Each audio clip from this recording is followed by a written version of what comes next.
Chapter 10. The Midnight Vow. It was said that the Garden of Lost Brides bloomed only under moonlight, and only for those who had worn the veil. 3 nights after the binding curse had marked Isolde as Cassian's, he came to her chambers well past midnight. He wore no royal insignia, no formal attire, only simple clothes of deepest black that made his pale skin seem to float in the darkness, disembodied and otherworldly. In his hand, he carried a black iron lantern that burned with a flame unlike any Isolde had seen before, neither gold nor blue, but a shifting violet that cast no shadows. "Come with me," he said simply, extending his free hand. Isolde, who had been unable to sleep, her body still adjusting to the tether that bound her soul to his, rose from her bed without hesitation. She didn't ask where they were going or why. Through the bond that connected them, she felt the weight of his purpose, the solemnity of his intention. This night held meaning beyond words. She dressed quickly in a simple gown of midnight blue, letting her hair fall loose around her shoulders. When she was ready, she took his offered hand, noting how their fingers interlaced with the familiarity of long-established lovers rather than the hesitant caution that had marked their earlier touches. "No guards tonight?" she asked as they moved through corridors she had never seen before, passages that seemed to exist between the known architecture of the castle, spaces that belonged neither to the mortal world nor fully to the realm of vampires. "No witnesses," Cassian corrected, his voice low. "What I need to show you, what I need to say to you, isn't meant for any ears but yours." They descended, moving ever downward through the castle's forgotten heart. The air grew cooler, heavier with age and secrets long kept.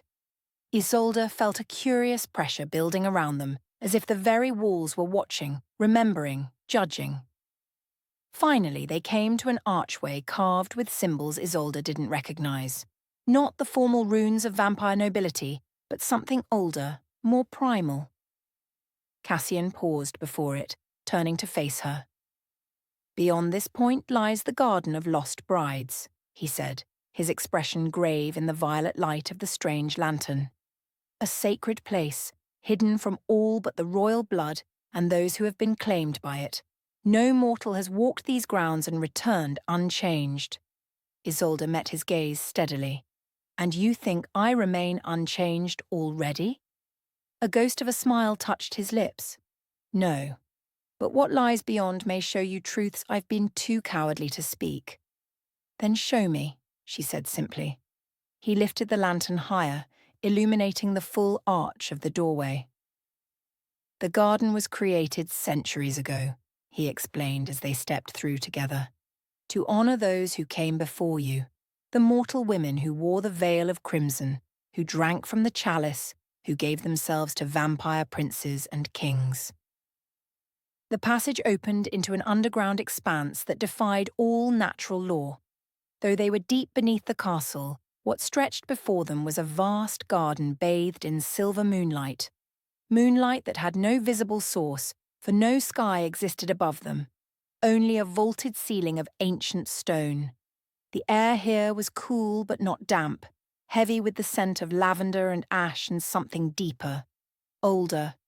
The smell of grief preserved, of memory unburied. The garden itself was a place of haunting beauty.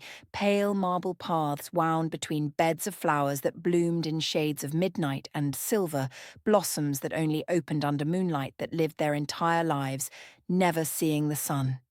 Skeletal trees reached upward with bare branches that somehow still cast shadows.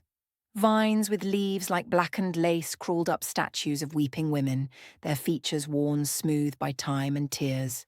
And scattered throughout, gleaming softly in the impossible moonlight, were stones.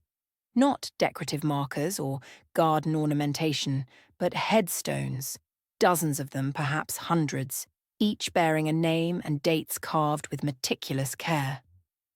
"Where are we?" Isolde whispered, though she already knew the answer. "The final resting place of those who came before you," Cassian replied, his voice somber.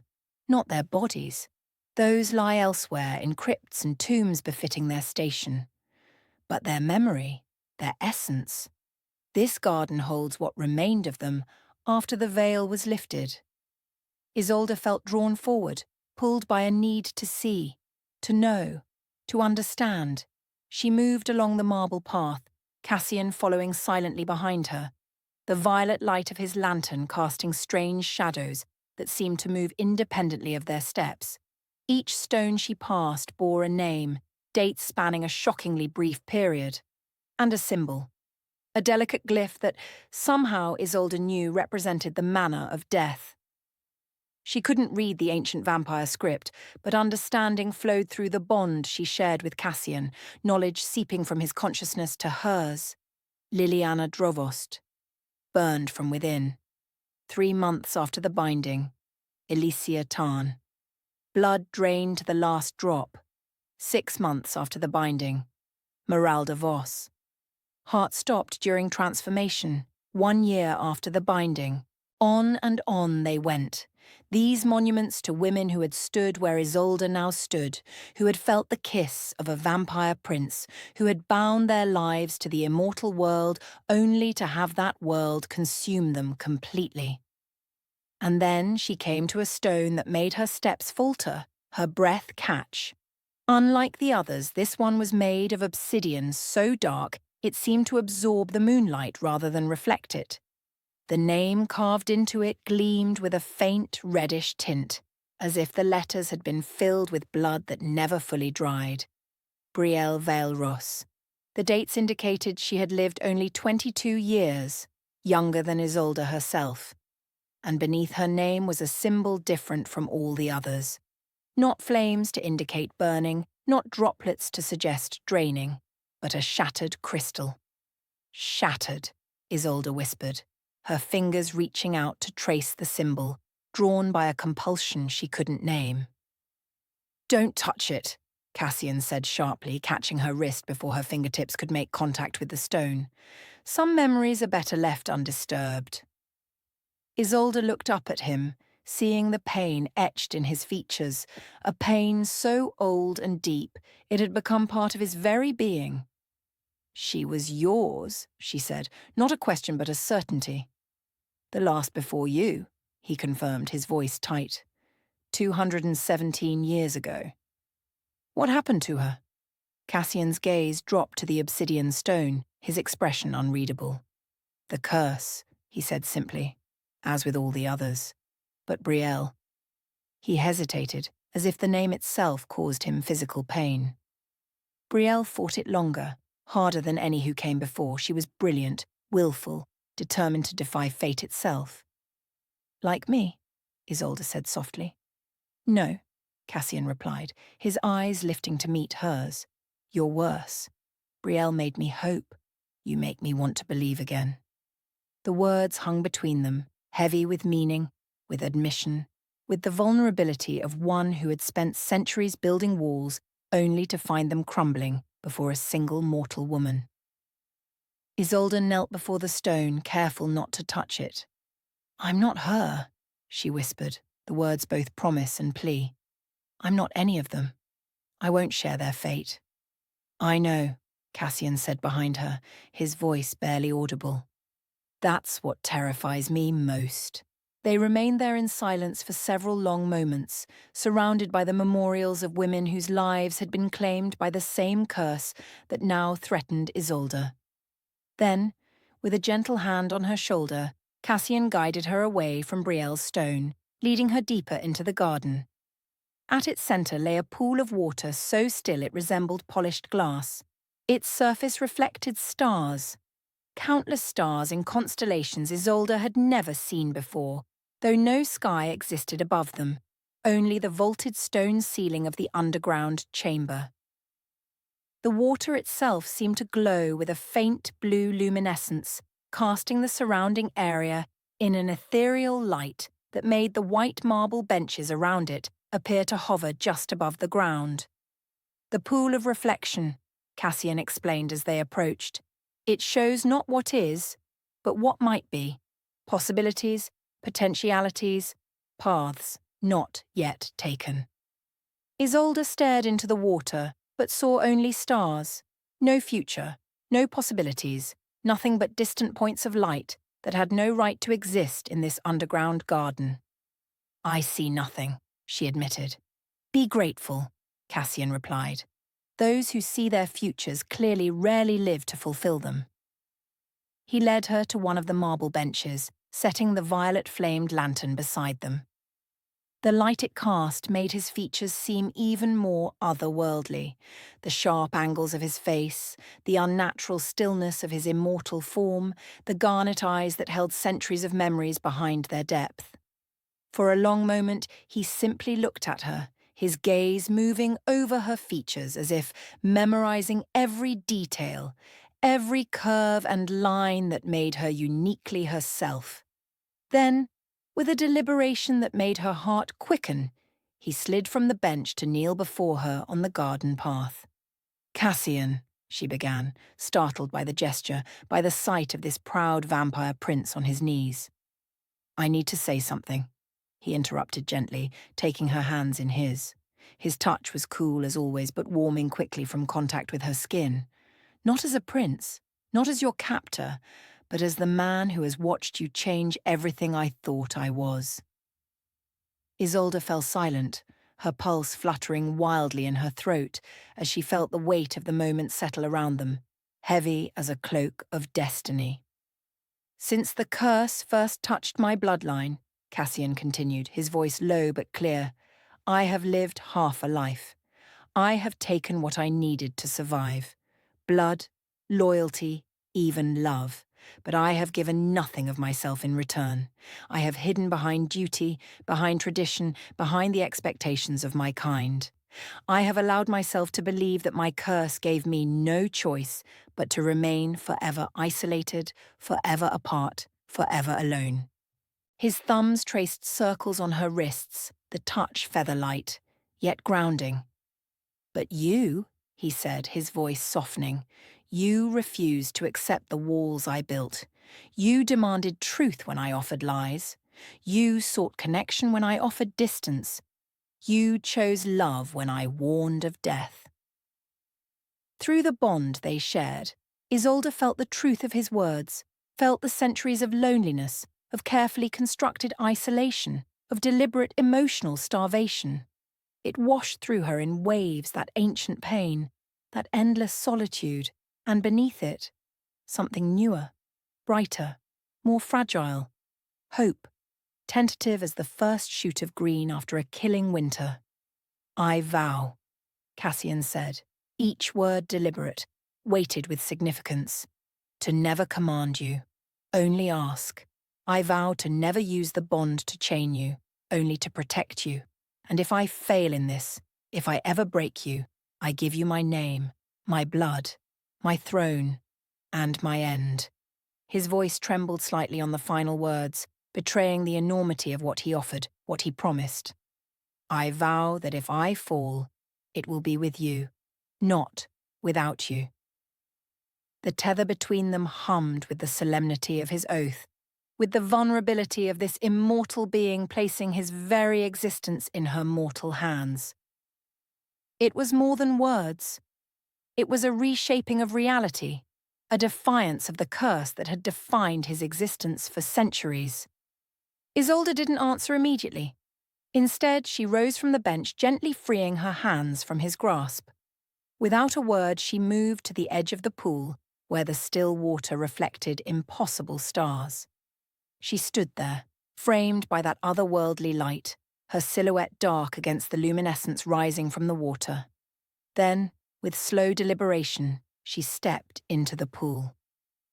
The water was cold, so cold it stole her breath, sent shivers racing up her spine. Yet she continued forward, her gown floating around her as she moved deeper, the water reaching her ankles, then her calves, then her knees.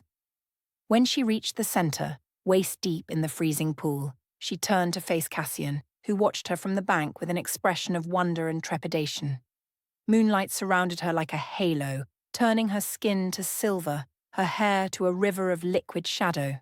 She stood there, mortal amidst immortal magic, fragile yet unbreaking, and she felt power move through her, Not vampire power, but something older, deeper, more fundamental.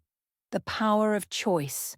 The power of a mortal woman claiming her own fate. "I vow," she said, her voice carrying across the water with unexpected resonance, "to never flinch from what you are. Not the monster, not the man, not the myth."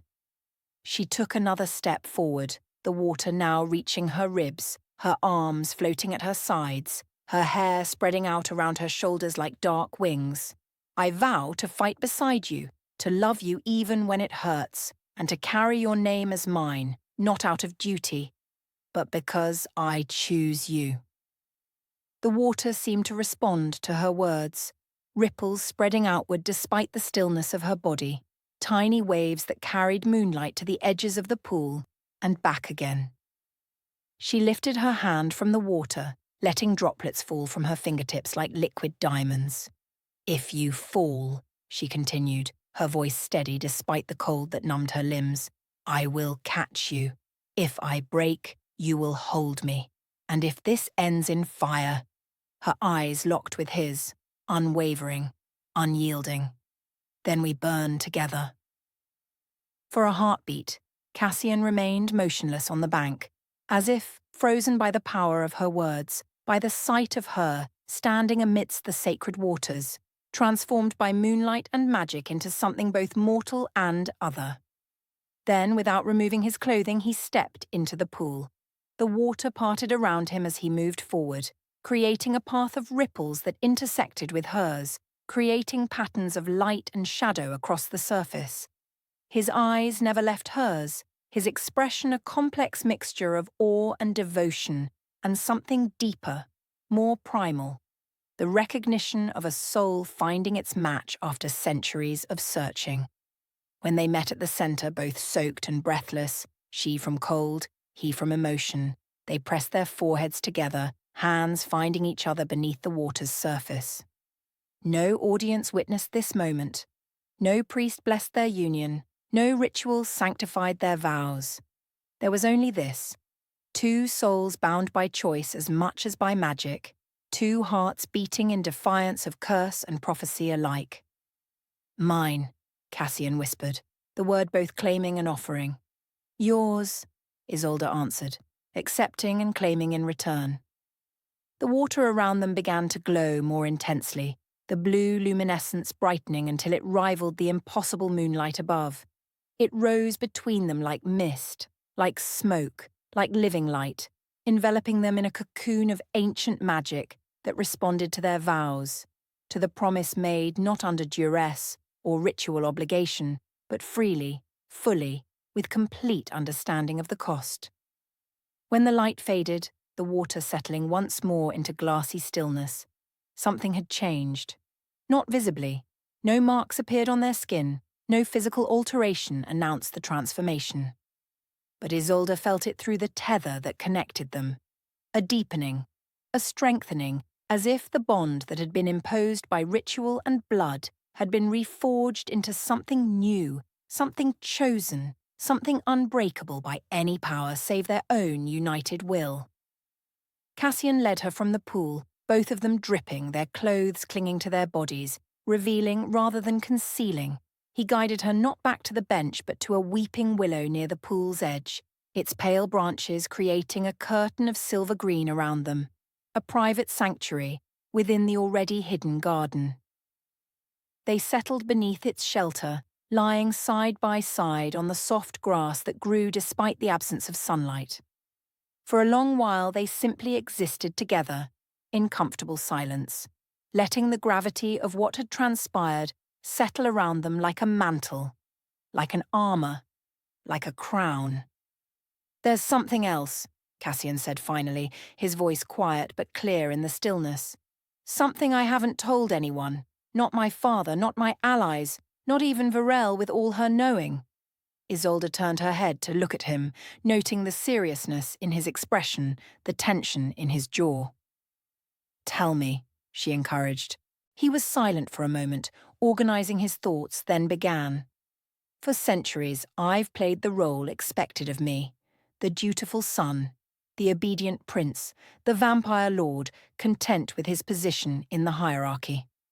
I've taken mortal brides as tradition demanded, watched them die as the curse foretold, mourned them as propriety required. I've never challenged the system that claimed their lives, never questioned the traditions that bound me to this cycle of claiming and losing. His voice hardened slightly. But it has all been a lie, a careful, patient deception spanning generations. What do you mean? Isolde asked, propping herself up on one elbow to better see his face. I have been building a different future, Cassian said, his voice dropping even lower, though no one existed to overhear them in this sacred space.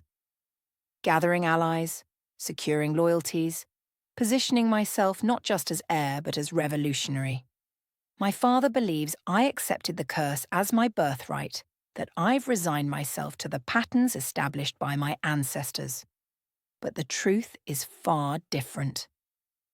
His eyes met hers, burning with an intensity that stole her breath. I intend to be the last vampire king to rule by ancient law. I will claim the throne, yes, but only to dismantle the very system that created it. I will end the blood festival. I will destroy the bride system. I will burn the old covenants and forge new ones, built not on the subjugation of mortals but on mutual respect between our kinds. Isolde stared at him, stunned by the scope of his ambition, by the danger inherent in what he proposed. The court would never accept such changes, she said. They'd call it treason. They'd execute you. They would try, he acknowledged with a grim smile. But I have spent centuries building support among those who, like me, see the current system as a path to extinction. Younger vampires who recognize that subjugation of mortals leads only to hatred and rebellion. Elder ones who have lived long enough to witness the slow decline of our bloodlines, the weakening of our powers, the growing resistance to our rule. He reached out, tucking a strand of wet hair behind her ear, his touch tender despite the dangerous subject. I didn't bring you here tonight simply to make vows of personal devotion, Isolde. I brought you here to ask if you would stand beside me in this larger purpose, not just as consort, not just as lover, but as partner in revolution.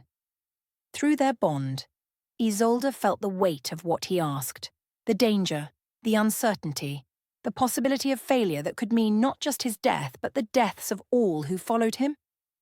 Yet she also felt his conviction, his unwavering belief that this path, however perilous, was the only one that offered hope for both their kinds.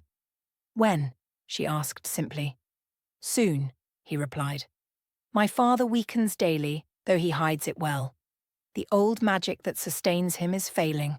I can sense it in his blood, see it in the increasing desperation of his policies. He has perhaps a year, maybe less, before he must either feed from the royal lineage or perish. Feed from the royal lineage? Isolde echoed, confusion evident in her voice. Cassian's expression darkened. The ultimate taboo. To extend his life, he would need to drain another of royal blood, meaning me, his only heir. It would grant him another century of rule at the cost of his succession. He wouldn't, Isolde breathed, horrified. He has done worse for less cause, Cassian said grimly, which is why I must be ready to move against him before his desperation overcomes whatever paternal feeling he might still possess. Isolde was silent for a moment, absorbing this new information, considering its implications. Then, with a steadiness that surprised even herself, she asked, What would you have me do? Cassian studied her face, his expression softening. Stand with me. Publicly, as my chosen consort, to legitimize my claim in the eyes of tradition. And privately, as my conscience, my anchor, my reminder of what we fight for. A world where mortal and immortal can exist not as master and servant, but as equals. Equals, Isolde repeated, the word both promise and challenge. Is that truly what you want? For me? For all mortals? It's what I believe is necessary, Cassian replied honestly. Not just morally right, but pragmatically essential. The old ways are dying, Isolde. The power of vampire bloodlines diminishes with each generation. We have sustained ourselves on mortal subjugation for millennia, but that path leads only to our eventual extinction as mortals grow more numerous, more organized, more capable of fighting back. His voice took on a passionate intensity that Isolde had rarely heard from him. I see a different future, one where vampires and mortals forge alliances based on mutual benefit rather than fear, where the strengths of each compensate for the weaknesses of the other, where both can thrive without the constant threat of rebellion or extinction hanging over them. A beautiful dream, Isolde murmured, not dismissively but with genuine appreciation. But can it be more than that? Can centuries of hatred and fear between our kinds truly be overcome? With the right beginning, Cassian said, his gaze never leaving hers, with powerful symbols to show what's possible. Like us, Isolde realized, understanding dawning. A vampire prince and his mortal bride, bound not by ritual but by choice, not by subjugation but by equality. Exactly. He squeezed her hand gently. But I won't lie to you, Isolde. The path will be dangerous. There will be those, vampire and mortal alike, who view what we represent as an abomination, a threat to the natural order. They will try to destroy us, to make examples of us, to ensure the old ways prevail. Isolde considered his words, weighing the enormity of what he proposed against the cost of accepting the world as it was. A world where mortal women like her were sacrificed to vampire tradition, where the divide between their kinds was maintained through blood and fear and ancient curses. I will stand with you, she said finally, her voice steady with conviction. Not because I'm bound to you by blood or ritual, but because I believe in the future you've described, because I choose it, as I choose you. Relief washed through their bond, along with a surge of emotions so complex it defied simple naming. Gratitude, love, determination, fear, hope, all mingled together in a tapestry as intricate as the tether that bound their souls. Thank you, Cassian whispered, gathering her closer, his arms encircling her with a gentleness that belied his immortal strength. For believing, for choosing, for being brave enough to stand in the fire with me. They lay together beneath the weeping willow, their wet clothes slowly drying in the strange, sourceless warmth of the garden, their bodies intertwined as closely as their fates. As the implications of their shared purpose settled around them, Isolde found herself wondering about the man behind the vampire, the being who had lived for centuries, yet chosen to risk everything for a different future. Tell me about your childhood, she said suddenly. Not the prince's upbringing, not the history recorded in royal archives, but your earliest memories. Who you were before the crown, before the curse fully claimed you. Cassian was silent for so long that Isolde wondered if he would refuse to answer. Then, his voice soft with the dust of ages, he began to speak. I remember little of my earliest years, he admitted. The curse. It takes memories as payment, particularly those of innocence, of simple joy. But I recall fragments. A woman's hands, cool against my fevered brow. A meadow of flowers that only bloomed at night. A wooden toy soldier that moved of its own accord when no one was watching. He closed his eyes, as if trying to bring these fragments into sharper focus. I remember being afraid of the dark, ironically enough. My nurse, not vampire but dhampir, half mortal, would leave a blue flame burning in a crystal lamp beside my bed. I would watch it for hours, convinced it was all that stood between me and the monsters lurking in shadows. Were there monsters? Isolde asked softly. Yes, he answered with a sad smile, though not the kind I feared. The real monsters wore finery and spoke with cultured accents and drank from crystal goblets. They were the court watching me, evaluating, waiting to see if the curse would manifest in the usual way or if I would be different. Were you? different. Not enough, he replied, a note of bitterness entering his voice. Not soon enough. By the time I understood what I was becoming, the patterns were already set, the expectations established. I was prince and heir, future king, bearer of the bloodline, and the curse it carried. He opened his eyes, looking not at Isolde but at the impossible stars reflected in the pool beyond their willow shelter. The memories grow clearer after my 16th year, when I took my first mortal. The curse demands blood, you see, virgin blood, freely given, to seal the transformation from child to this. He gestured to himself to the immortal beauty that both attracted and repelled. Did you love her?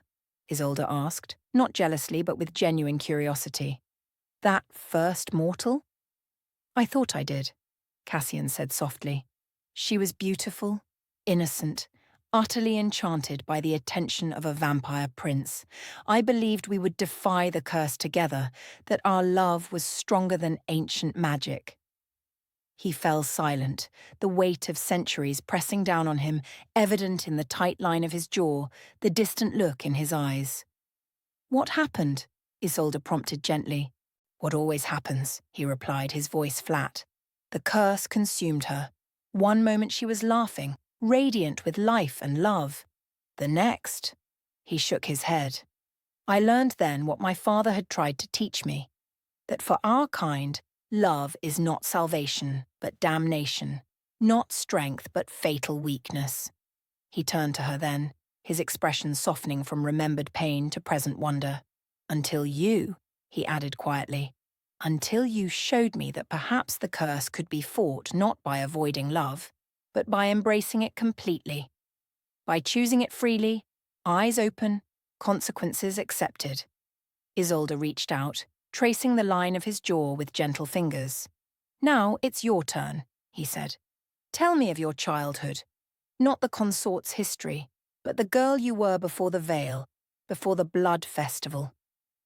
Isolde smiled faintly, memories of her own past rising like mist before her inner eye.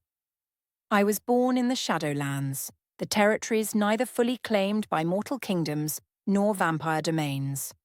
My mother died bringing me into the world. My father followed her a year later, taken by winter fever. I was raised in the Mercy House, an orphanage run by the Sisters of Silent Compassion. Were they kind to you, these sisters? Cassian asked, genuine interest warming his voice. Kind enough, Isolde replied with a small shrug. They fed us, clothed us, taught us to read and write and cipher. But there were many orphans and few sisters, little time for individual attention, for affection, for the 1,000 small gestures that make a child feel loved rather than merely tended.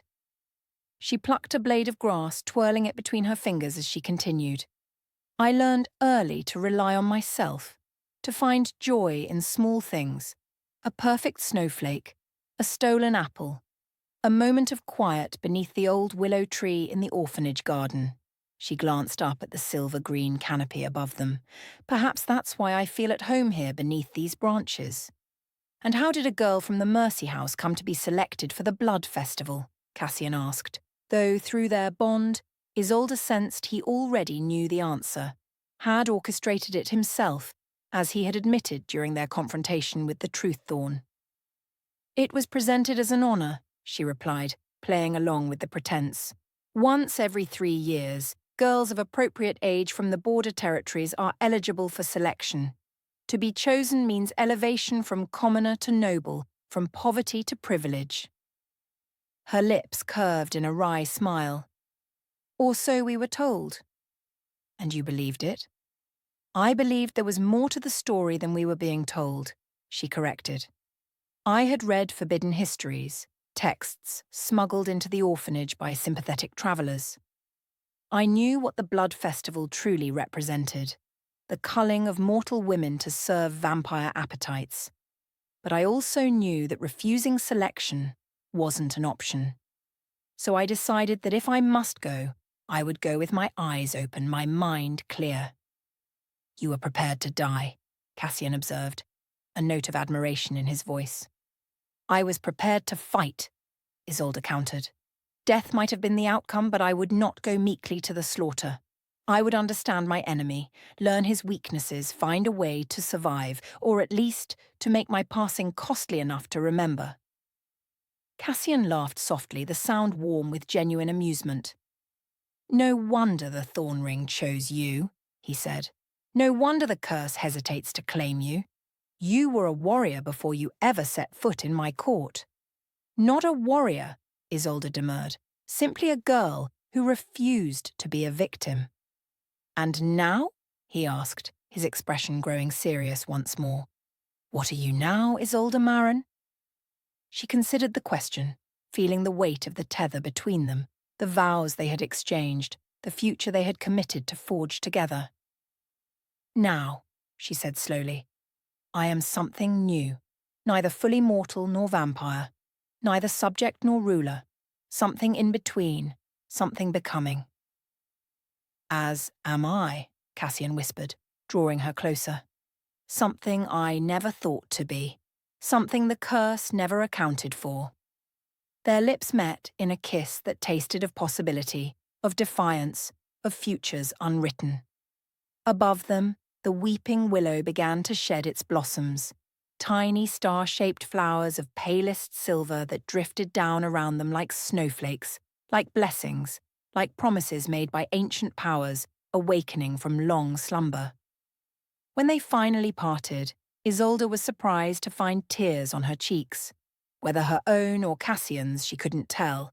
Perhaps it didn't matter. Perhaps, bound as they were, the distinction between his emotions and hers was becoming as blurred as the line between mortal and immortal, between curse and blessing. This place is cursed, Cassian murmured, brushing fallen blossoms from her hair with gentle fingers. No one leaves it unchanged. Isolde smiled faintly, catching one of the silver flowers as it drifted past. Then let it change us both. His expression shifted, growing suddenly solemn. You know what this means, he said. After tonight, after these vows, after what we've shared, you're no longer merely my consort. Isolde felt her body tense involuntarily, uncertainty flashing through her. What did he mean?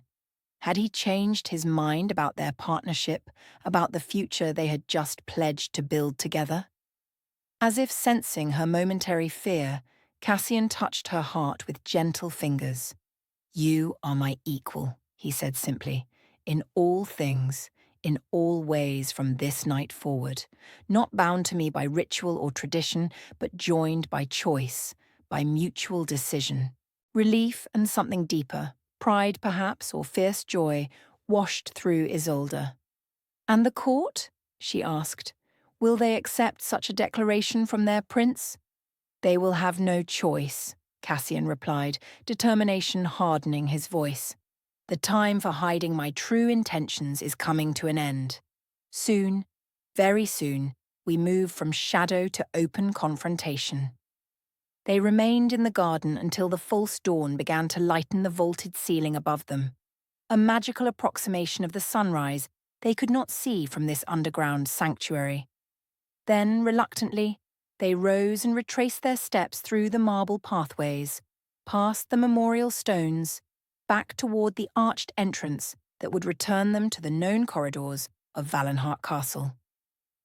As they reached the threshold, Isolde paused, turning to look back at the garden one last time. In the growing light, it seemed smaller somehow, more fragile, as if its magic ebbed with the fading of the moon. Will we come here again? She asked. Cassian followed her gaze, his expression unreadable. Perhaps, he said, though such places exist primarily for moments of transition, of transformation. Having served that purpose for us, it may not welcome our return. With one final look at the silver pool, the weeping willow, the memorial stones that stood in silent testimony to lives cut short by curse and tradition, they stepped through the arch and back into the world of corridors and chambers, of politics and plotting, of the coming confrontation that would transform not just their lives, but the very structure of vampire society. They slept through the morning and into the afternoon, wrapped in each other's arms in Cassian's chamber, the tether between them humming with new strength, new purpose, new understanding. When they finally woke, it was to find the castle in a state of subdued anticipation, as if the very stones sensed the change that had occurred, the vows that had been exchanged, the future that had been set in motion. As they dressed for the day, the afternoon really, given the lateness of the hour, Cassian paused, his attention caught by something beyond the chamber window. "What is it?" Isolde asked, noting his frown, the tension that had suddenly entered his shoulders. "Come see," he replied, gesturing her to his side. From the window, they could see down into the courtyard below, and beyond it, to the eastern gardens where a strange commotion was taking place. Gardeners and servants clustered around an area that appeared to have collapsed overnight, a circular depression where carefully tended paths and flowering bushes had stood only yesterday. "The Garden of Lost Brides," Isolde whispered, understanding immediately. "It's gone." "Collapsed in on itself," Cassian confirmed, his voice low with wonder, as if the vow unmade the place from which it was born. They watched as royal guards joined the confused servants, attempting to rope off the area to prevent further collapse. But it was already too late. The garden above had fallen into the magical space below, the two realms merging and dissolving in the process, leaving only a sinkhole filled with rubble where centuries of tradition had been maintained. "Is it an omen?" Isolde asked. "Perhaps," Cassian replied, his arm encircling her waist, drawing her against his side. "Or perhaps it's simply the magic of that place recognizing that its purpose has been fulfilled. The memorials serve their role in bringing us to understanding, to commitment. Now the past can be allowed to rest." They left the window and continued preparing for the day ahead, though neither could shake the feeling that the collapse of the garden represented something significant, a breaking with tradition, a dismantling of old ways, a physical manifestation of the changes they had vowed to bring. As they were about to leave the chamber for a late breakfast, a knock came at the door, sharp, official, demanding rather than requesting entry. Cassian exchanged a glance with Isolde before calling permission to enter. A royal messenger stepped into the room, his face carefully expressionless, his posture rigid with formality. In his hand, he held a sealed letter bearing the king's official insignia. "For His Royal Highness, Prince Cassian," the messenger announced, offering the letter with a precise bow. "And his—" He hesitated, eyes flicking to Isolde, clearly uncertain how to address her. "My intended," Cassian supplied, his voice cool but firm. "Lady Isolde Marin, who stands as my equal and partner." The messenger's eyes widened slightly at this departure from traditional forms of address, but he recovered quickly, offering Isolde a bow nearly as deep as the one he had given Cassian. "His Majesty requests an immediate response," he added as Cassian took the letter. "You may wait outside," Cassian directed, already breaking the royal seal.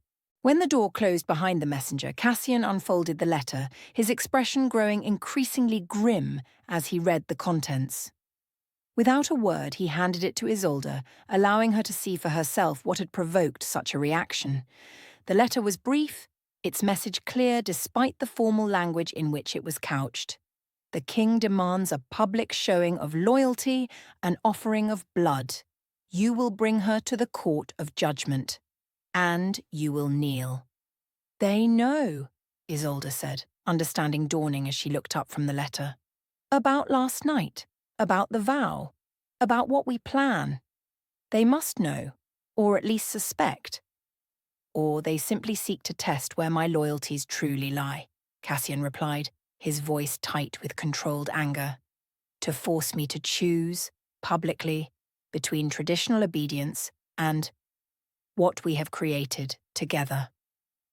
"The court of judgment," Isolde murmured, recalling mentions of this ceremonial space in her readings about vampire tradition.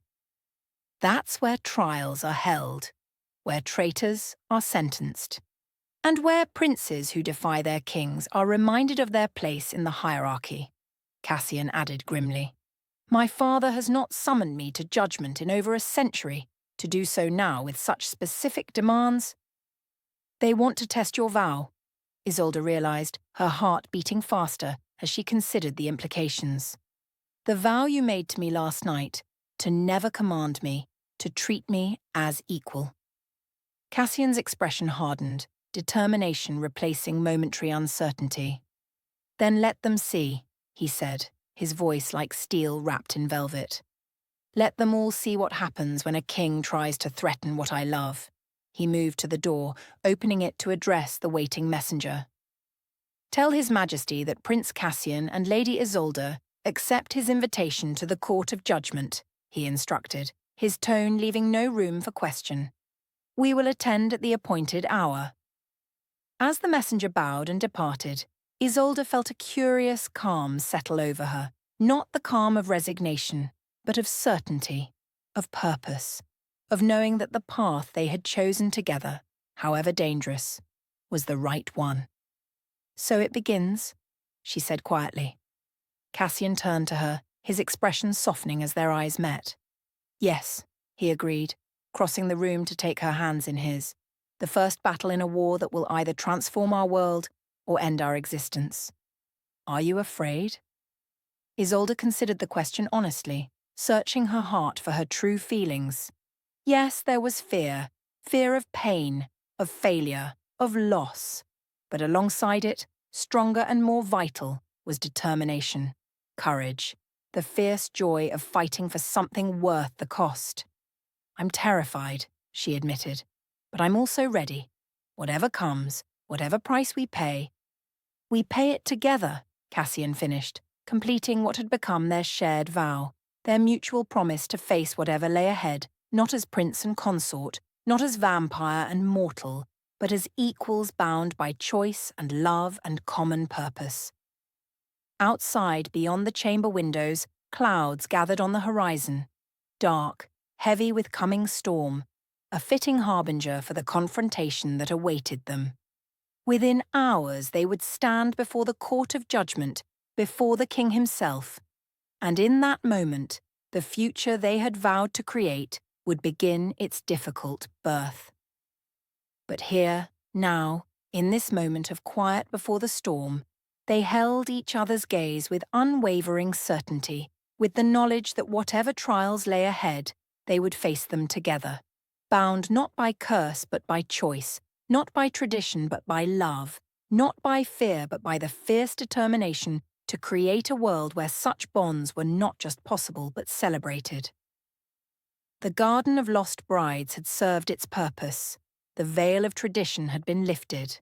Now only the future remained, uncertain, dangerous, but filled with possibilities neither vampire nor mortal had dared imagine before. Chapter 11. Blood Bargains. The Court of Judgment had not been used for a royal trial in over a century. When servants entered to prepare it for the day's proceedings, they found dust thick as velvet on the ancient benches, cobwebs stretching between towering obsidian pillars like ghostly tapestries. They worked through the night, lighting torches in sconces untouched since the last vampire rebellion, polishing the 12 thrones of the High Lords until the black stone gleamed wetly in the flickering light. By morning, whispers had spread throughout Valenheart like poisoned honey. Something momentous approached, something unprecedented. The prince and his mortal consort had been summoned to judgment. Isolde stood at the window of Cassian's chamber, watching servants scurry across the courtyard below, their movements quick and furtive, as if they feared being caught in the open when whatever storm was brewing finally broke. They're afraid, she observed, her fingers tracing patterns in the condensation on the glass. Even those who don't know what's happening can feel it. Behind her, Cassian fastened the final clasp on his formal attire, a coat of deepest black that fell to his ankles, unadorned save for silver thread at the collar that caught the light like tiny stars. Across his back he secured a ceremonial blade in a scabbard of midnight leather, a weapon that hadn't left its resting place in decades. "Fear travels quickly in Valenheart," he replied, his voice carefully controlled, "especially when it stems from the king." Isolde turned from the window to study him. Since their vow in the Garden of Lost Brides, now collapsed into ruin, as if their promise had unmade the very ground from which it grew, Cassian had been different, more focused, more resolved. The careful mask he had worn for centuries was slipping, revealing glimpses of the revolutionary beneath. "Do I need the veil?" she asked, indicating the length of crimson silk that lay across the bed like a streak of fresh blood. "No," he answered, then reconsidered. "Yes, but not as they expect." He crossed to her, taking the silk in his hands. With deliberate care, he wrapped it not around her face as tradition dictated, but high around her throat, a crimson choker that left her features fully visible while marking her status in a way that both acknowledged and defied convention. "There," he said, his cool fingers lingering at the hollow of her throat. "Let them see your eyes when you defy them. Let them remember your face when you refuse to be what they demand." She reached up, covering his hand with her own. Through their bond, she felt his determination, his fear not for himself, but for her, his fierce pride in what they had become together. "Whatever happens today," she said softly, "remember our vow." "If we burn," he replied, "we burn together." He bent to kiss her, not the gentle, careful kisses of their early days together, but something deeper, fiercer, a claiming and offering in equal measure. When they parted, she tasted the copper tang of blood where his fang had nicked her lower lip. A final exchange before battle. "It's time," he said. They descended through Valenheart's labyrinthine passages, moving ever downward, following ancient stairs that spiraled into the heart of the mountain upon which the castle had been built. Guards lined their path, faces impassive, eyes tracking their progress with wary vigilance. Isolde noted how they stood straighter as Cassian passed, how their hands tightened on weapons, how they seemed to vibrate with tension, as if uncertain whether to bow to their prince or strike him down as traitor. The bond between her and Cassian hummed with shared awareness, with silent communication. She felt his assessment of each guard, loyal, uncertain, enemy, as clearly as if he had spoken aloud. He, in turn, felt her growing understanding of the political currents swirling around them, her quick reading of expressions, alliances, threats. Finally, they reached massive doors carved from obsidian and gold-veined onyx, polished to such a shine that they reflected distorted images of those who approached. Cassian taller, more predatory, Isolde glowing slightly from within, a trick of the light, or perhaps something more. "The Court of Judgment," Cassian explained in a low voice, "built in the early days of vampire rule, when disputes between immortal houses could only be settled by blood or by law. Those who enter the circle at its centre place themselves under the ancient covenant. They may be questioned, challenged, even sentenced, but they cannot be harmed while they stand upon the pale stone." "Unless the king himself decrees it," Isolde guessed. Cassian's slight nod confirmed her suspicion. "The protection exists at the monarch's pleasure, a technicality few remember." "But you do," she observed. His smile was cold, dangerous. "I remember everything about how power truly works in Valenheart. It's why we're here today." 4 guards stationed at the doors snapped to attention, then pulled the massive portals open with a sound like thunder rolling through mountains. Beyond lay the Court of Judgment, a vast chamber that resembled a cathedral stripped of God and mercy, lit by hundreds of crystal vessels containing witchfire that cast no shadows, leaving nowhere to hide. The room was already filled. Vampire nobility lined the stone benches that rose in concentric circles around the central floor, their attire sombre yet opulent, their pale faces turned as one toward the opening doors. At the far end of the chamber, elevated above all others, sat 12 ornate thrones arranged in a crescent. the seats of the High Lords of Blood, vampire rulers second in power only to the king himself. And in the centre of that crescent, upon a throne carved from a single massive piece of bloodstone, sat King Renatus Vaelros, Cassian's father, ruler of all vampire territories for nearly a millennium. He was beautiful in the way of all ancient vampires, but his was a terrible beauty, austere, unyielding, carved from marble and ice rather than flesh. His hair, black as a starless sky, was pulled back severely from a face whose features might have been sculpted by an artist obsessed with perfection, but devoid of warmth. Only his eyes betrayed his true age, garnet pools that had witnessed the rise and fall of human empires, the birth and death of countless mortal generations. As Cassian and Isolde entered, those ancient eyes fixed upon them with a gaze as heavy as judgment itself. They walked forward together side by side. Not prince and consort, not master and subject, but equals entering the field of battle with matched resolve.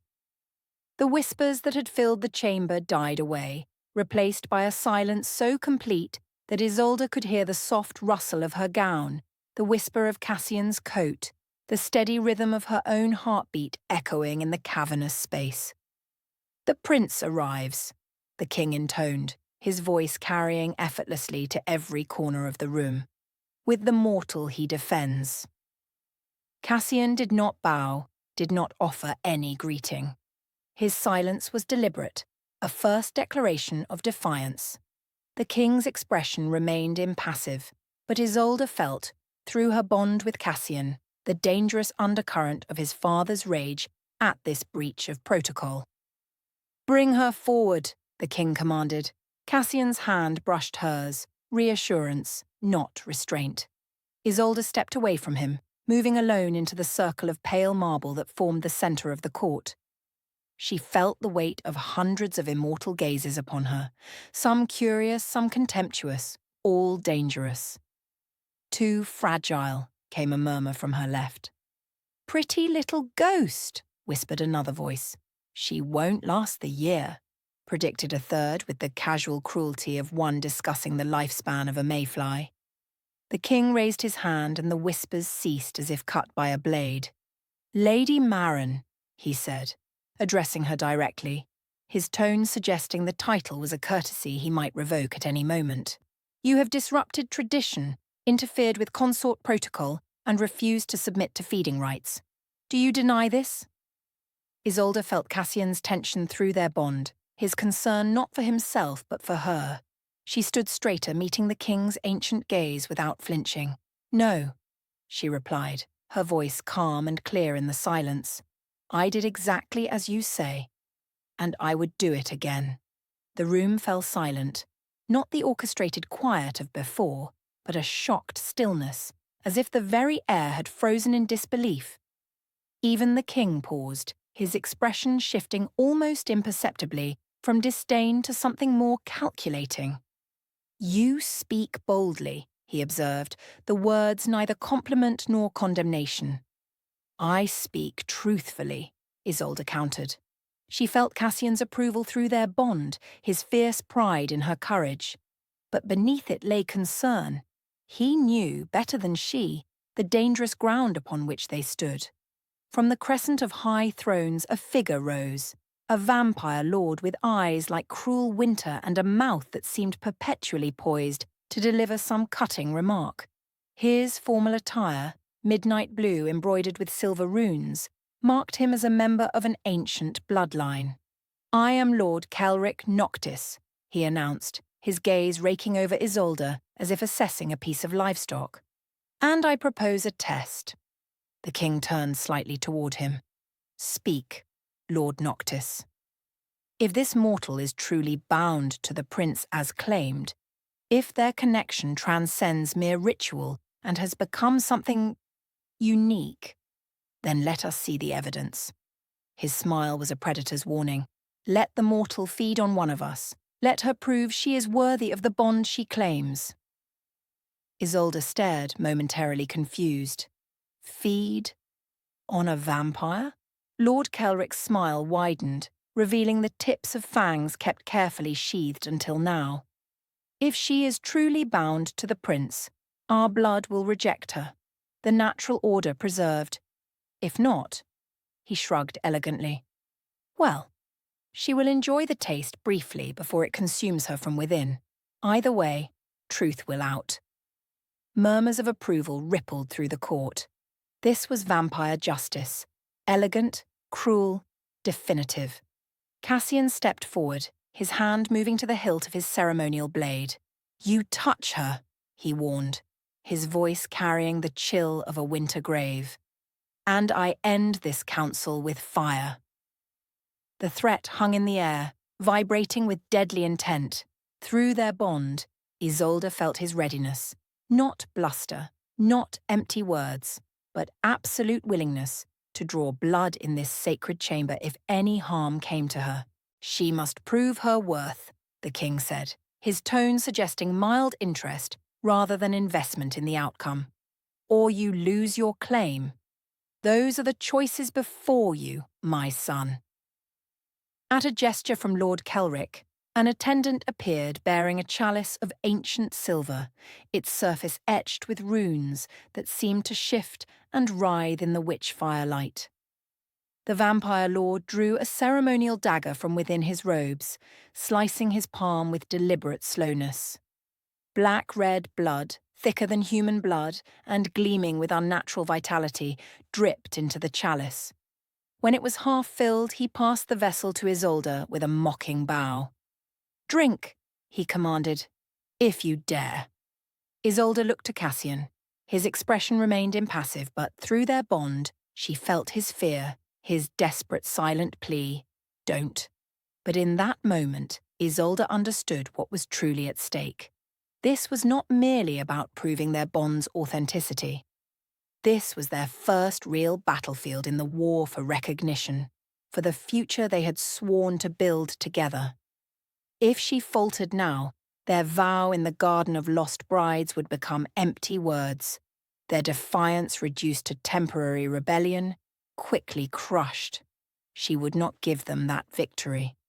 With deliberate grace, Isolde stepped forward and took the chalice from Lord Kelrick's hands.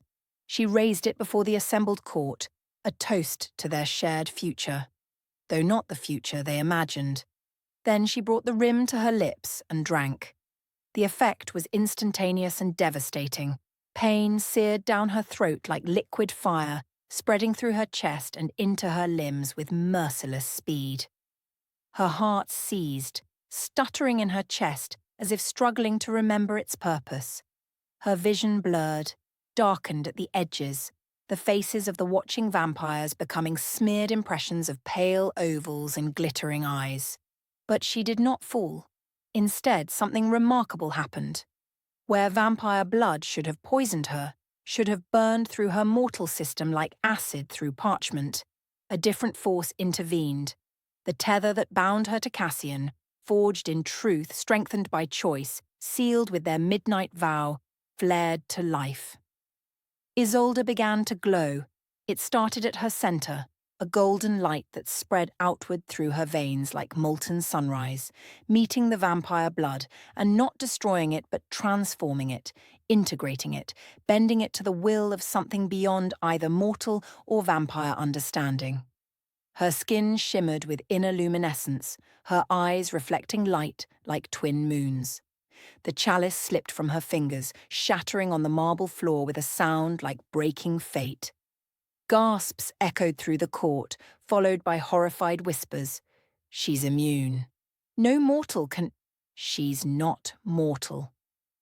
The king rose slowly from his throne, his expression for the first time betraying genuine surprise. "Enough," he commanded, his voice cutting through the growing tumult. Cassian moved to Isolde's side, his hand finding hers, his presence steadying her as the glow gradually subsided, leaving her exhausted but unbowed. Through their bond, she felt his astonishment, his relief, and beneath those, a dawning realization that even he had underestimated what they had created between them. The king's gaze settled on his son. "You have broken right," he said, each word precise as a knife thrust. You have bound yourself without royal blessing. What do you offer in penance? For a moment, Cassian was silent, his posture straight, his expression defiant. Then, with deliberate slowness, he reached into his coat and produced a sealed scroll bound with silver thread. "My name," he said simply. The court erupted in shocked voices, nobility rising from their seats, high lords leaning forward on their thrones. "You offer your title?" Lord Kelrick demanded, disbelief evident in his voice. Cassian's expression was ice, his resolve granite. "If you strip her from me, I strip myself from this throne. I will walk away from crown, court, and command, forever." The king's smile was thin, nearly imperceptible. "Bravery and recklessness look the same from a distance," he observed. "Then step closer," Cassian replied, the challenge unmistakable. For a long, tense moment, father and son stared at each other across the ancient chamber, two predators circling, testing, measuring. Then the king made a small gesture of dismissal. "The judgment is postponed," he announced. "The court will reconvene when I deem appropriate." Without further acknowledgement, he rose and exited through a private door behind his throne, leaving the assembly in disarray. The court dispersed in a flurry of whispers and scandal, nobility filing out with backward glances at the prince and his glowing consort, the high lords retreating to their private council chamber. But the message had been sent, clear as blood on snow. Cassian had offered everything. And Isolde had survived what should have killed her. They were no longer anomaly and consort. They were threat and revolution. "You should rest," Cassian insisted later, as they reached the safety of their chambers. Guards had escorted them back through the castle, their numbers doubled. Protection or surveillance, it wasn't clear. "I'm fine," Isolde countered, though her face remained pale, her movements slightly unsteady. The vampire blood had left its mark, even if it hadn't claimed her life as intended. Cassian guided her to a low couch near the fire, his touch gentle despite the tension evident in every line of his body. "You drank poison for me," he murmured, disbelief still colouring his voice. "You gave up a crown," she replied, looking up at him with a small smile. They both laughed softly, the sound fragile in the quiet room, a moment of shared recognition for the enormity of what they had done, what they had risked, what they had revealed. "This was never about blood," Isolde said after a moment, her fingers tracing the now fading veins on her arms where gold had replaced crimson. "No?" Cassian agreed, sinking down beside her. "It was about fear. My father fears what we represent, what our bond suggests. The possibility that everything he's built, everything our kind has maintained for millennia, might be founded on falsehood. And now?" Cassian looked down at her, his expression grave. "Now they're terrified. Because you didn't just survive their test, you transformed it. Our bond didn't merely protect you, it integrated what should have destroyed you." He took her hand, examining the skin that had so recently glowed with impossible light. "We've become something neither vampire nor mortal. Something new. And nothing frightens the old powers more than novelty they cannot control." A knock at the door interrupted them. Cassian rose, tension returning to his posture as he moved across the room. But when he opened the door, it was only a servant bearing a silver tray with a folded message. "From Lady Virel," the servant murmured, bowing low before retreating. Cassian brought the message to Isolde, his expression thoughtful. "The witch seems to have timed her correspondence precisely." Isolde broke the seal, a drop of green wax impressed with the image of a thorned rose, and unfolded the parchment. The writing inside was elegant, flowing, the ink shifting colour slightly as if infused with magic. "The bond strengthens beyond expectation. Meet me at the crossroads beyond the eastern gate when the moon rises. Come alone, bride of thorns. What sleeps beneath the mountain is stirring." "Bride of thorns," Isolde repeated, looking up at Cassian. "Is that what I am to her?" Virel speaks in riddles and titles of her own creation, Cassian replied, though his expression had darkened at the witch's words. But the warning about what stirs beneath the mountain, that concerns me more. Hilarion, Isolde whispered, the name rising unbidden to her lips, carried on currents of memory that were not her own, but had seeped into her consciousness through their deepening bond. Cassian nodded grimly. If Virel is concerned enough to summon you directly, then matters are progressing faster than we anticipated. Should I go? Not alone, he said firmly. Whatever game Virel plays, I won't have you walking unprotected into her schemes. Isolde rose from the couch, moving to stand before him.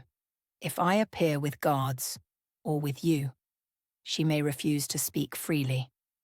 And we need information, Cassian, about Ilarion, about what's happening to our bond, about what your father truly intends. He studied her face, conflict evident in his expression. Through their bond, she felt his protective instinct warring with his strategic mind, his fear for her safety battling his recognition of her growing role in their shared cause. I won't be entirely alone, she reminded him, tapping her chest lightly, indicating the tether that bound them. You'll feel if I'm in danger. You'll know if I need you. After a long moment, he nodded reluctantly. But you take this, he said, removing a ring from his finger, silver set with a small garnet that gleamed with inner light. It's keyed to my blood. Twist the stone 3 times, and I'll come to you, no matter the distance, no matter the barriers. Isolde slipped the ring onto her finger, feeling it adjust magically to her size. Thank you for trusting me, she said softly. It isn't trust that concerns me, he replied. It's the fact that our enemies now recognize your value, not just to me, but to whatever future they fear we might create. As if summoned by his words, another knock sounded at the door, sharper this time, more authoritative. Enter, Cassian called, his posture shifting subtly to place himself between Isolde and the door. A different servant appeared, this one bearing the insignia of House Noctis on his livery. A message for Lady Marin, he announced, presenting a sealed letter on a silver salver. Cassian's eyes narrowed, but he made no move to intercept the message as Isolde stepped forward to accept it. The servant bowed and withdrew without another word. Lord Kelric, Isolde said, examining the seal, black wax impressed with the image of a raven in flight. Why would he write to me directly? Because the game has changed, Cassian replied, his voice tight. You're no longer merely my consort, you're a player in your own right. A pawn that's reached the far side of the board and transformed into something more valuable. Isolde broke the seal and unfolded the parchment. The handwriting was sharp, angular, as precisely controlled as its author. Lady Marin, your performance in the Court of Judgment was illuminating. You have qualities that deserve recognition beyond your current circumstances. The prince, for all his noble intentions, cannot offer you the protection or position that your unique nature merits. I propose an arrangement beneficial to us both. Meet with me privately, without your keeper's knowledge, and I will share information vital to your survival, including details of the 3 consorts who preceded you and how you might avoid their fate. The price is simple. Regular reports on the prince's activities, his allies, his plans. Information only, nothing that would harm him physically. Consider it insurance for your continued existence in our perilous world. If you are wise, you will burn this message after reading. If you are wiser still, you will be at the Western Courtyard at midnight 3 days hence. Come alone, or not at all. Lord Kelric Noctis. High Lord of Blood Isolde read the message twice, then handed it silently to Cassian. She watched his expression darken as he absorbed Kelric's words, felt his anger surge through their bond like a crimson tide. He seeks to turn you against me, Cassian said, his voice dangerously soft, to use you as his eyes and ears. He underestimates our bond, Isolde replied, and he overestimates my interest in self-preservation at any cost. She took the letter back from Cassian's hands and carried it to the fireplace. Without hesitation, she cast the parchment into the flames, watching as it curled and blackened, Kaelric's elaborate script disappearing into ash. "But he's right about one thing," she said, turning back to Cassian. "I am a player now. And if I'm to be effective, if I'm to stand beside you as true partner in whatever comes, I need to understand the game more thoroughly." Cassian studied her with a mixture of pride and concern. "Vampire politics is a deadly sport, Isolde, played by immortals who have centuries of practice in deception, manipulation, and calculated cruelty." "Then teach me," she said simply. "Not just the formal rules, but the reality beneath. Show me how power truly flows in Valenheart, who holds it, who wants it, who might be persuaded to support our cause." For a moment, Cassian was silent, weighing her request against his instinct to shield her from the darker aspects of his world. Then, with a decisive nod, he moved to a hidden panel in the chamber wall, revealing a compartment that held a rolled parchment. "This," he said, bringing the scroll to the table and unrolling it carefully, "is the true map of Valenheart politics." Isolde leaned over the parchment, examining what appeared to be a complex web of lines connecting names, symbols, and brief notations. It resembled a family tree, but far more intricate, a visual representation of alliances, enmities, debts, and secrets spanning centuries. "The formal hierarchy is simple," Cassian explained, his finger tracing the main trunk of the diagram. "The king at the top, the 12 high lords beneath him, lesser noble houses arranged by bloodline purity and age.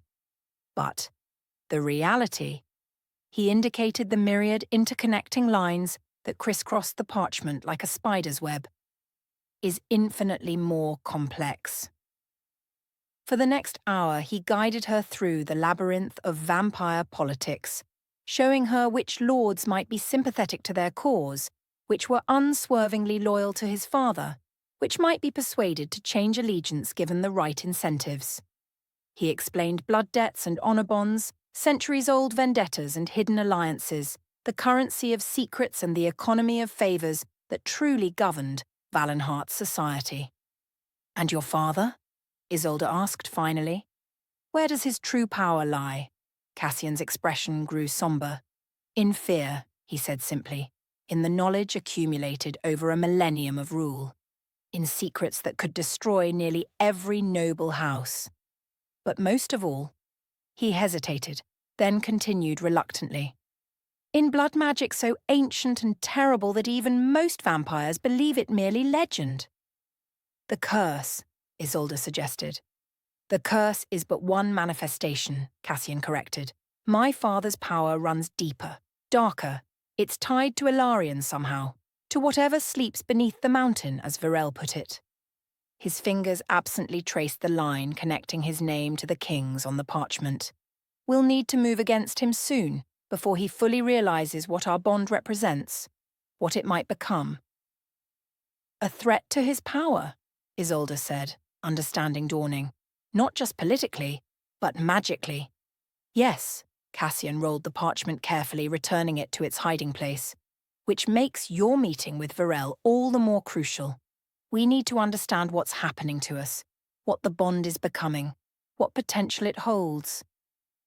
As night fell over Valenheart, casting the chamber into shadow, relieved only by firelight, Isolde moved to the window, looking out at the courtyard below. In the twilight, she thought she saw a flicker of movement, a bird larger than it should be, its feathers gleaming unnaturally in the last rays of sunset. "Cassian," she called softly, "look there." He joined her at the window, his gaze following her pointing finger. The bird, a raven of unusual size, perched on a gargoyle directly across from their chamber. As they watched, it turned its head, revealing eyes that glowed red in the gathering darkness, feathers that seemed to smoke faintly against the stone. "Not a natural bird," Cassian said grimly. "A familiar, a creature bound to a witch or sorcerer, used as eyes and ears at a distance." Even as he spoke, the raven spread its wings and launched into flight, soaring away from the castle toward the distant mountains, toward a forgotten temple carved into ancient stone where someone waited for its report. "We're being watched," Isolde said, not a question but a certainty.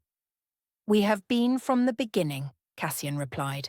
"But now, after today's display in the court of judgment, after what your blood revealed, the watchers have multiplied." He drew her away from the window, back into the relative safety of the chamber's depths. "And some of them serve neither my father nor any power within Valenheart." Outside, beyond the castle walls, beyond the vampire territories, beyond the mortal lands that bordered them, night settled fully over the world. And in that darkness, in places old and secret, powers long dormant stirred to wakefulness, drawn by the unprecedented bond between mortal and immortal, by the golden light that had transformed vampire blood, by the defiance of two lovers against traditions as ancient as night itself.